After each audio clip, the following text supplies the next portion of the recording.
Hi, everyone. This is Stephanie with National Teen Lock-In. We are back with Jessica Brody. I hope everyone's night is going well. So without further ado, here is Jessica. Hey, everyone. I'm so excited to be here with you guys. I hope everyone's having fun and you've had some really good author chat so far. So for those of you who don't know me, I'm Jessica Brody. I'm the author of several books. Most recently is the Unremembered trilogy, which is Unremembered, Unforgotten, and the third book finally just came out. It's called Unchanged, and now the entire series is complete. I've also written a few contemporary comedies like The Karma Club and My Life Undecided and 52 Reasons to Hate My Father, which, by the way, is totally fictional. I actually happen to like my father, but he hates that title. So I have a bunch of questions, and please feel free to chat in some more from the event page if you come up with a question, or if I say something you don't understand or want to know more about. I'm happy to answer your questions. I prefer to answer your questions than just babble on, because how do I know if I'm even saying anything you guys are interested in? So the first question I have is, in Unremembered, Sarah is hounded by the press and learns the term media circus. In that book, were you trying to make a statement about the media and celebrities? This is a really good question. I was actually really impressed with this question because I've never been asked it before. And as an author, you end up getting asked a lot of questions over and over again. So it's always impressive to me when someone comes up with a question that I haven't gotten yet. So I've never gotten this question. I'm happy to answer it. So yes, Serafina learns the term media circus because basically, if you don't know much about the Unremembered series, it's about a 16-year-old girl who wakes up on page 1, floating in the Pacific Ocean, surrounded by plane crash wreckage. And as it turns out, she is the sole survivor of Freedom Airlines Flight 121, which crashed over the Pacific Ocean and killed every single passenger but her. So there's a bit of a mystery around the book, is why did she survive? Who is she? Because she has no memories and no identity. Her fingerprints and DNA are not in any government databases. She doesn't remember her name. She doesn't remember anything. So they cannot figure out who this girl is. So immediately this attracts the attention of the press. And it turns into what I call a media circus. Basically, the press are stalking the hospital. They're trying to get pictures of her. They're trying to find out more about her. They're trying to ask her questions. So the question is, am I trying to make a statement about celebrities and the media? I wouldn't say that was my first goal. I was trying to create a lot of conflict for Serafina, the character, right from the beginning. That was kind of my first goal, was to shove her into this world that she does not remember, where she feels completely out of place, and where she is just very lost because she has no memories of anything around her, including she doesn't even remember, what the internet is or what a television is. She doesn't even have these kinds of simple memories. So that was my first goal in creating kind of the media circus. I would say that kind of in the back of my mind, maybe a subtle, smaller second goal would be to say something about how the media handles celebrities, particularly celebrities that don't choose to be celebrities. I personally think that anybody who goes into the limelight, anybody who chooses to become an actress or a model or even an author, there's some sort of responsibility there that, there's a knowledge that you are going to attract attention to yourself. And I think that that's a choice that you have to make, and it's up to you to make it. But these kinds of people who survive crazy, terrible things or end up in situations that were not their choice, that attract a lot of attention, I think that's where the media kind of fails us, and definitely fails them. So Serafina is definitely an example of someone who did not choose to be famous and becomes famous. So I guess I made a little bit of a statement there. Okay, so the next question I have is, when Diotech created Sarah as the perfect human with super strength and intelligence. I'm trying to read these and filter out spoilers because anybody who's read it knows that this book has a lot of twists. The whole series has a lot of twists. So there's also a lot of spoilers. So let me just read this quickly before I finish. Okay, I can read this one and I'll give you guys a little bit of a spoiler, but it's okay because there's plenty more reveals in the book that you have waiting for you, even if you haven't read the book. So the question is, when Diotech created Sarah as the perfect human with super strength and intelligence, why was it important to also make her super beautiful? Could a perfect person be plain looking?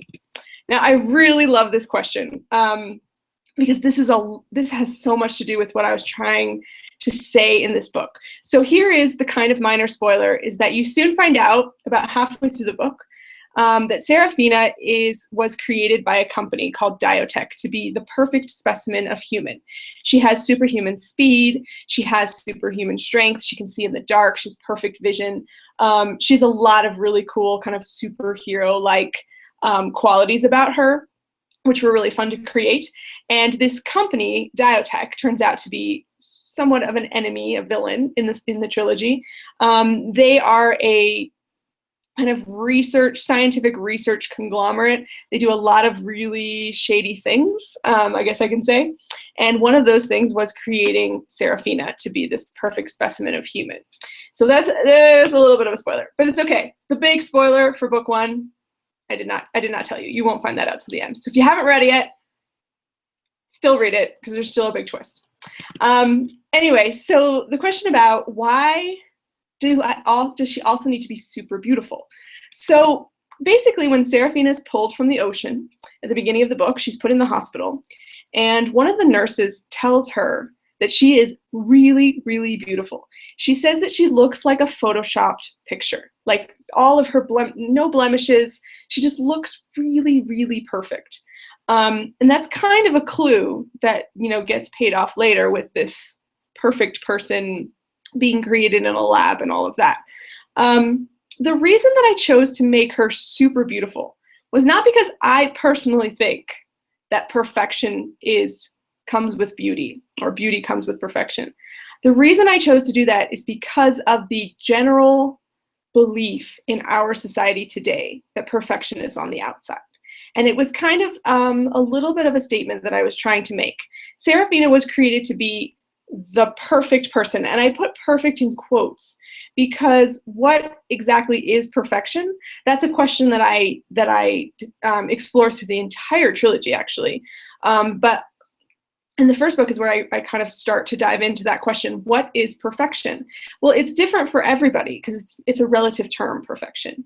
But I think we can all agree that the way that the media and society deems perfect people has a lot to do with the outside. I mean, it's in all of our fashion magazines, it's on all our television shows.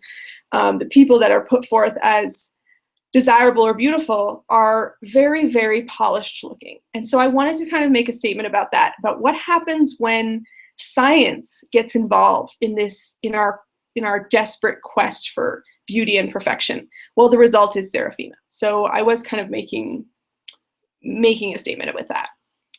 Great question for whoever wrote that. I love it. Okay, so the next question I'm gonna skip because it has a big, huge spoiler in it. It talks about the names of the characters in Unremembered and how I got to those names. So if you've read the book and you are still curious about that, I can post the answer on the chat page for anybody who wants to go there afterwards and find that answer, even though it does include spoilers.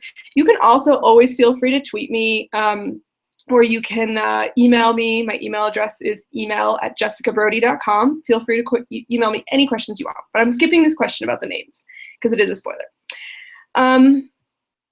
The fourth question is also a spoiler. It's about names again, which I cannot answer. So moving on. Okay, the next question is about Sonnet 116. It says, what is the significance of Sonnet 116 to you personally?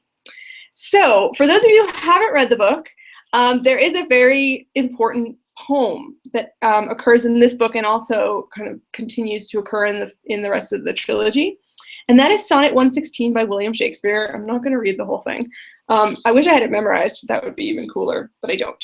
But actually, what's important about the poem that you need to know is that it's the very first thing that Serafina remembers. So remember, she has no memories. Her mind's been completely wiped clean. She doesn't remember her name. She doesn't remember anything. But she suddenly, at one point in the story, remembers the lyrics or the verses to Sonnet 116. and it's important. It's an important part of the story. I won't tell you why it's important because it's a spoiler. Whether or not that poem is important to me, you know, it actually really was a function of story more than anything. I didn't start the book with this burning desire to include Sonnet 116. I actually needed a poem. I needed something kind of old and well-known and famous and kind of iconic. I needed an iconic poem that talks about eternal love, or love that cannot be torn apart or broken. So I actually did a Google search about poems about eternal love. And when all else fails, just do a Google search, right? And Sonnet 116 actually came up in the search results. I read it, and of course I remembered it because it's a very, very famous poem. And I read the whole thing. I read a bunch of analysis about the poem, and I was like, it's perfect. It's absolutely the perfect poem for Serafina and Zen, the boy in the story. So that's how I ended up incorporating it into the story. It was more about a necessity than it was about any sort of passion on my part. Okay, so that kind of answers the next question, which was, did you have an idea to make a novel around the sonnet, or did you add it later? I definitely did add it later. So the next question is, how did you get the idea for Sarah and Kaylin's names? A lot of questions about the names. You guys are very curious about the names, which is so great, but I can't answer it because it's another spoiler. I'm so sorry. But I guess I will do a post on the event page about the names, because it sounds like everybody's really interested in that. So you guys can go look for that later if you are interested, if you've read the book. Don't go look at it if you haven't read the book. No spoilers. I'm very protective about my spoilers. The next question is a huge major spoiler. I'm not even going to read the question because it spoils like the end of book 3. You guys, the end of book 3. I can't do that. I just can't. I can spoil halfway through book 1. But book 3, I'm sorry, that's sacred. Can't do it. Okay. Oh, someone asked, did a certain company inspire Diotech?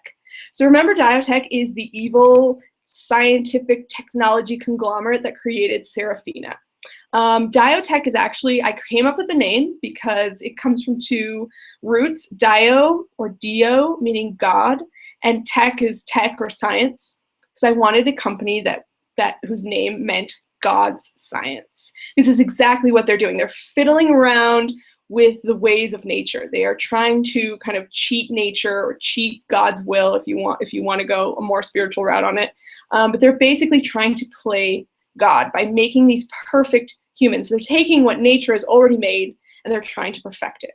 And obviously that causes a lot of problems, which is why there's an entire 3-book trilogy about the whole thing. So did a specific company inspire Diotech? No, not one specific company. When I thought about Diotech when I was writing this book, I always thought about what if these companies merged together? This is very scary, but what if Google merged with Pfizer and merged with Monsanto and then merged with Amazon? And that is basically what Diotech is. Oh, not Amazon, I'm sorry, Apple. So it's Google meets Pfizer meets Monsanto meets Apple. So for those of you you're probably familiar with Google and Apple. In case you're not familiar with Pfizer, they are a huge pharmaceutical industry. They make pretty much every major drug that you've ever heard of or haven't heard of. Monsanto is a giant food conglomerate. They're responsible for, I don't even know the exact percentage, a very large percentage of the food that we consume. And they've been doing some kind of really controversial stuff with food, genetically modified food, patented food, things like that. So they are kind of in charge. They kind of control our food supply in the United States. So I wanted to kind of take the scariest elements of all of those things, like the Apple and Google technology with the Pfizer, medical pharmaceutical stuff with the Monsanto food stuff, and merge it into one really scary company. And that's where Diotech was, how Diotech was born. Okay, next question is, what is up next for you? Ooh, I'm so excited. Okay, so remember I told you guys I wrote these 3 contemporary comedies, The Karma Club, My Life Undecided, 52 Reasons to Hate My Father. So I'm taking a little break from the sci-fi genre, and I'm going back to my contemporary roots.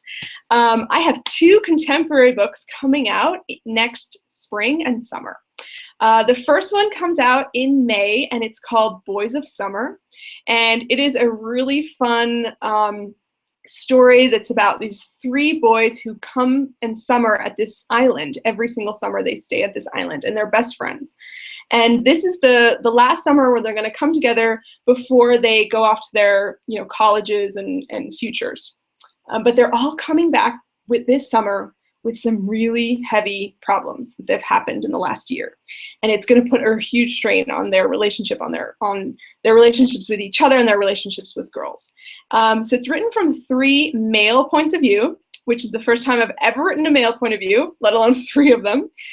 Grayson, Mike, and Ian are the 3 boys, and it's alternating first person from all of their points of view. It was super fun. I just finished writing it. That comes out from Simon & Schuster in May. And we're actually really, really soon, so stay tuned for that. Check my blog. We're going to do some really fun stuff for that. And then after that, I have another contemporary that comes out in August of next year. So very late summer, right before school gets back. It's called A Week of Mondays. And I call it a contemporary comedy with a magical twist. So basically, A Week of Mondays is about a 16-year-old girl who goes through the worst Monday of her entire life. So basically, everything that can go wrong on this day goes wrong, including, at the end of the day, her boyfriend breaks up with her. So it's just like the worst Monday ever. So take your worst Monday in history and just multiply it by 100, and that's her Monday. So she goes through this horrible, horrible Monday, and then she wakes up the next day, and it's the exact same Monday. She has to relive this same day over and over and over again until she figures out how to fix it. So that's a really fun book. Every day she kind of has to try something different. She tries on all sorts of new personalities and new outfits and new makeup and new ways of living, and it's just super fun. I had so much fun writing it. So look for that in August. Look for Boys of Summer in May. I'm very excited about both of them. Okay, next question. Ooh, do you want your books to be made into movies? Have they been optioned into a movie? Okay, this is really exciting, guys. Unremembered is currently in development as a film. So they are making this into a movie. I don't have a release date yet. I'm hoping it'll be next year, but you never know. But Unremembered is being made into a movie by the same producers who did The Vampire Academy, Life of Pi, Slumdog Millionaire, Zero Dark 30, and I'm forgetting one. Oh, they worked on this really great TV show that's on Netflix now called Sense8, which I just started watching. So they're a really cool team. I'm having so much fun with them, and they are making the movie now. The official news on that is that they have a script written, and they're going to be moving on into the next stage of the process, which is casting and directing, finding a director, basically. No, I have no say in the cast. I wish I could pick out. I wish I could cast them. I want a cameo. I really want a cameo. There's this scene. I already know which scene I'm gonna be in if I get a cameo, by the way.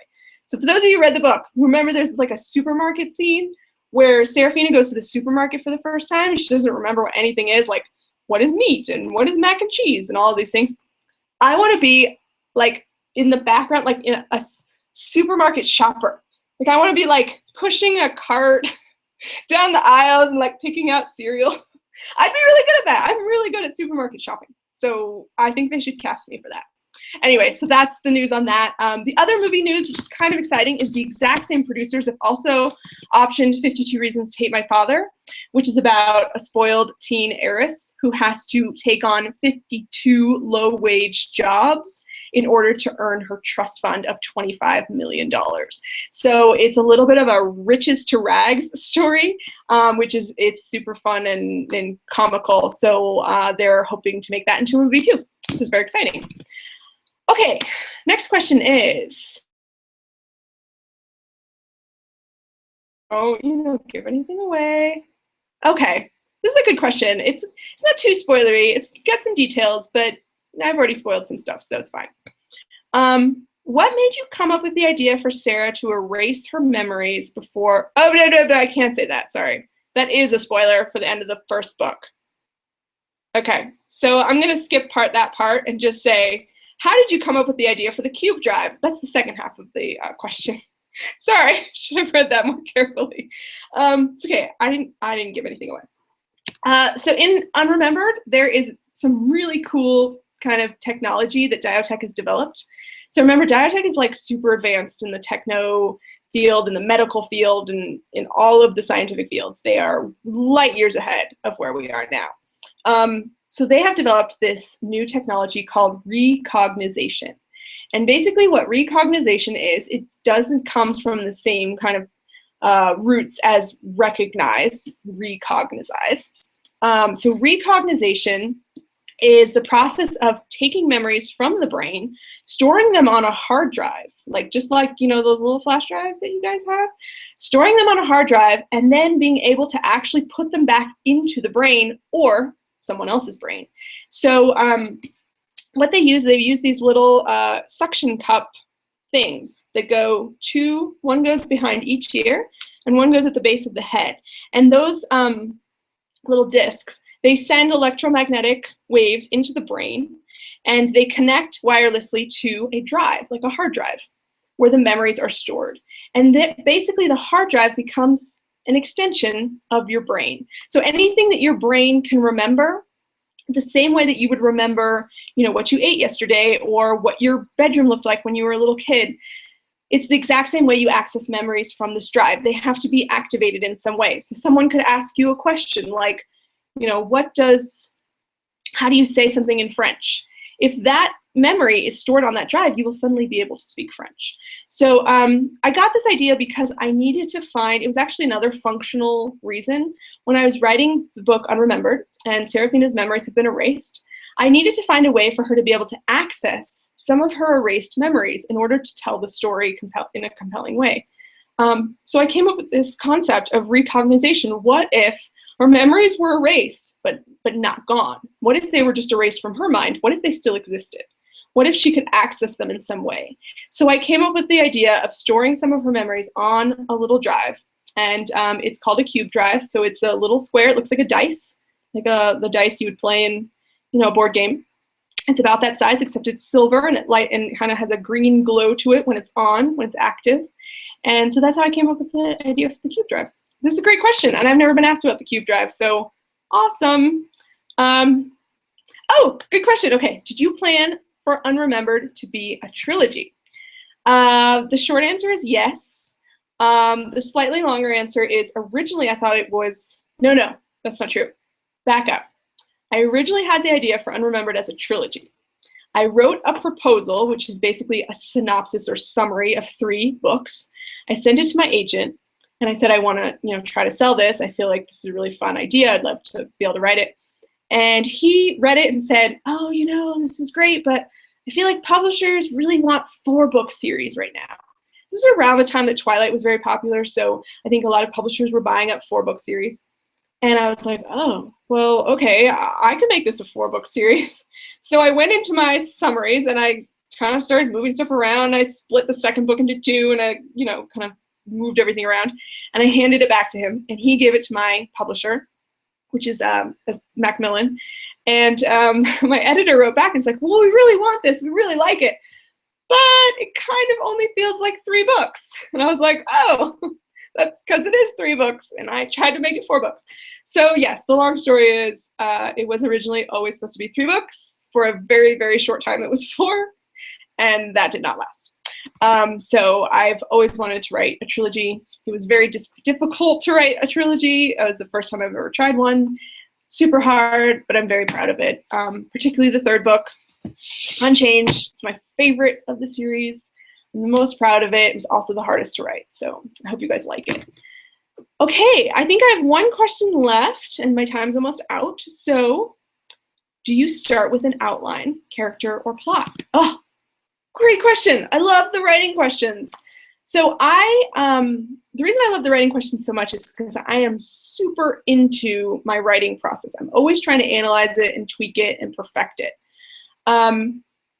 So I use a very specific, okay, first of all, let me just say, I always outline before I start writing. I'm a huge plotter. I'm a huge outliner.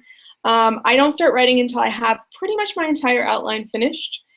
Now, that's not to say the outline doesn't change as I write. It always changes, because you discover things as you're writing. You discover things about your characters. Your characters become more real, and they start to make more real decisions that change the course of the outline. But I always start with an outline, and I always know exactly where I'm going to start, what the middle is, and what the end is, so how it's going to end. I will say that the beginning and end very rarely change for me, because usually I'm trying to figure out, where does this character begin and where does this character end?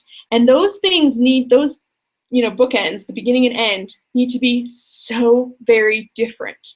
You need to write a book about a character who transforms, who changes in some major way. Otherwise, what's the point of the story? Why do we want to read about someone who stays exactly the same? The answer is we don't. As human beings, we are constantly evolving. We are constantly attempting to perfect ourselves and to better ourselves. That is kind of like the human quest, right? So we want our characters to be human too. We want them to change. We want them to be constantly perfecting themselves. So, if you take like 52 Reasons to Hate My Father, I think it has one of the biggest changes of any of the characters I've written. You take the character from the beginning, the spoiled heiress who's just such a brat, and then you compare her to the person she is at the end, totally different. So I always know the beginning and the end. I use a very specific plotting method, and it's called Save the Cat. And I can put a link to the information about it on the chat page when I'm done. Hope I remember to do that. Save the Cat basically breaks down every great story ever told into 15 beats or plot points. And basically it says that all the great stories in the world have these 15 beats in common. It's kind of funny when you think about it. But every great story is about transformation, it's about change. And these 15 beats kind of break it down into further little sections. So I actually teach Save the Cat as a method as well. It was originally created as a method for screenwriters who write movies. But I've found that it works really well for novels, and I know a lot of novelists who use it. So I always start with my Save the Cat beats before I start writing. And the Save the Cat beats are all about creating a perfect marriage between plot and character. So I guess that kind of answers the question of, do you start with an outline, character, or plot? All three. The Save the Cat beats kind of help you figure out how all those things fit together. So yes, thank you guys so much. This was super fun. I hope it was fun for you. I mean, I can't see you guys, so I have no idea. You might all be sleeping over there. I don't know, but I had fun. So I hope you guys did too. Make sure you follow me on Twitter or Instagram. I'm at Jessica Brody. Really, really easy. I post a lot of dog photos on Instagram, so beware. If you don't like dogs, I wouldn't follow me. It's just probably a waste of your time. But thank you guys so much. I hope you like the trilogy. I will post those spoilery answers on the chat page, as long as you promise not to look at it until you've read the book. So thank you guys. It's really fun. Thank you so much for joining us, Jessica. We really appreciate you giving your time to answer our questions about your books and writing in general. So for those of you who had questions that were not answered, be sure to check us out on the Google event page that I posted up for Jessica's page. It is the one with the pretty diamond-y looking page banner. Okay, so for those of you who had outstanding questions, look there. Okay, thank you guys. Have a great evening. Bye.